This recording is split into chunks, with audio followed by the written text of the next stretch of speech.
Tamil Nadu CM Vijay ఒక అద్భుతమైన నిర్ణయం తీసుకుంది. ఏంది అంటే అది నలం ఏ అని వాట్సాప్ చాట్ బాట్ని క్రియేట్ చేసిండు. సో అందులో గవర్నమెంట్ హాస్పిటళ్లలో ఓపీ అవుట్ పేషెంట్ ఉంటారు కదా, సో వాళ్ళకి బుకింగ్స్ అని చెప్పి ఒక యాప్ని తీసుకొని వచ్చాడు. ఎందుకంటే గవర్నమెంట్ హాస్పిటల్ దగ్గర గంటల తరబడి క్యూ లైన్లు, డాక్టర్ల కోసం వెయిట్ చేయడాలు, మెడిసిన్ కోసం వెయిట్ చేయడాలు, ట్రీట్మెంట్ కోసం వెయిట్ చేయడాలు ఇవన్నీ వద్దు.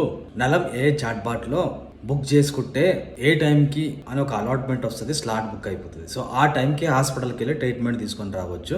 హాస్పిటల్ చుట్టూ తిరగాల్సిన అవసరం లేదు.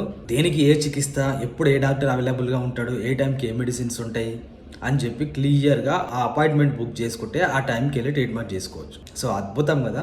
విజయ్ తీసుకున్న ఈ నిర్ణయం మీకు ఎట్లా అనిపిస్తుంది? సో 2 తెలుగు రాష్ట్రాలలో కూడా ఈ విధంగా చేయాలి. ఎందుకంటే మన ఉస్మానియా హాస్పిటల్ అయితేనేమి, గాంధీ హాస్పిటల్ అయితేనేమి, సో ఈ హాస్పిటల్ చుట్టూ పేషెంట్స్ అసలు ఎన్ని వేల మంది ఎంతమంది ఉంటారో తెలుసా ట్రీట్మెంట్ కోసం.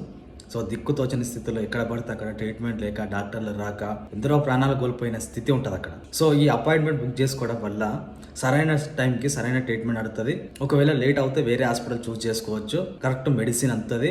సామాన్య ప్రజలకు కూడా ఇది చాలా బాగుంటుంది. సో విజయ్ తీసుకున్న ఈ అద్భుత నిర్ణయం 2 తెలుగు రాష్ట్రాలలో కూడా అమలు కావాలి. దీని గురించి మీరు ఏమనుకుంటున్నారో కింద లైక్ చేయండి, షేర్ చేయండి, కామెంట్ చేయండి.